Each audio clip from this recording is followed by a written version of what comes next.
And one of the things we like to say at camp is welcome home. Even if it's your first time being on site, we say welcome home, because it is a place where you can let down your walls and be open and experience God and experience everything within a new, unique way.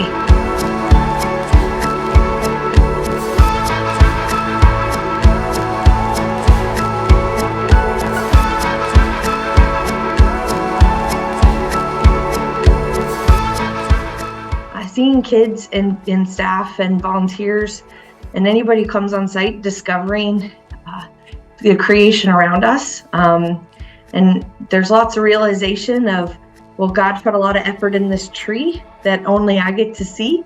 Well, what does that mean for me? And they get to do this by canoeing on the lake, watching night canoeing, and get to sit in the middle of the lake and look up at the stars.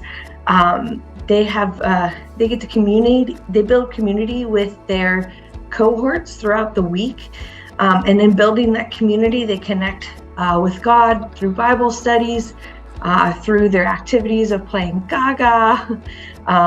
One of the best ways I see it is on Thursday night. By the end of the week, that all the kids have gotten to know each other, and we play capture the flag, and we've started a new tradition where it's staff versus campers, and we don't know who's going to win in actuality. But then we calm down from that high and that excitement and go into a church-like service, and we do a prayer to the people. And that's where we get to hear the connections that these kids have created with God and have started their own faith formation and their own faith foundation outside of what they normally do.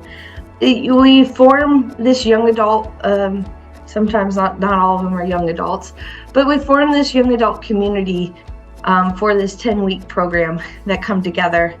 I was there in 2012 and I knew absolutely nobody. And by the end of the summer, I had handfuls of best friends that I still talk to these days. But getting to see it on this side as a program director is watching them form as a group, and they storm, they norm, and they transform just like any other group. But they get to connect with one another, and they learn and grow with how to live in community with one another, how to communicate with one another. Sometimes there's really, really high highs and everybody's laughing over something silly, like trying oatmeal and barbecue sauce together for the first time.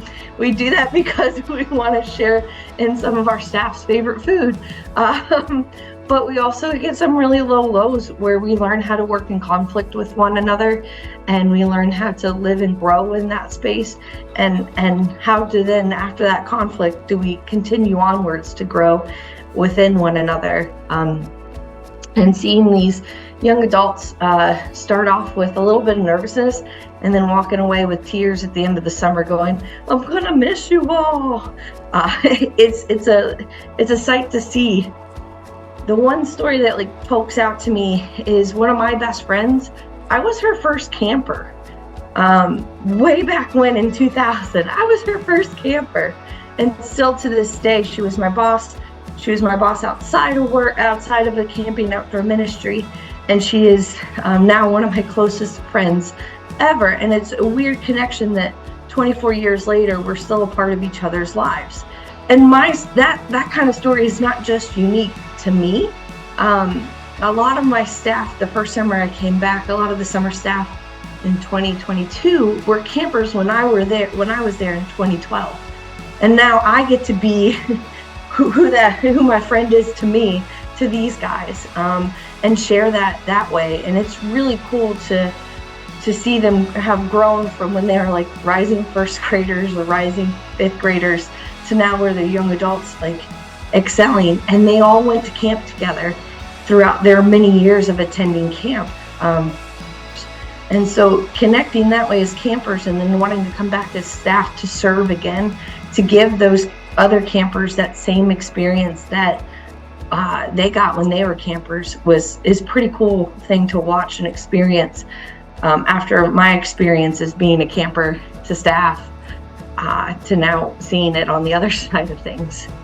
of pastors who are like, oh yeah, I went to Caroline Furnace as a camper, and now I'm trying to get my church back involved at Caroline Furnace, whether that's sending their a retreat to camp, or at Caroline Furnace, or sending campers to camp, or being connected through our confirmation camp. There's so many experiences that I come across of people who want to share about, oh my gosh, I went to camp in the 70s and I still talk to these people today. And it's really cool to hear those things, because you don't get that a lot of places, and outdoor ministry is in a unique space to experience that.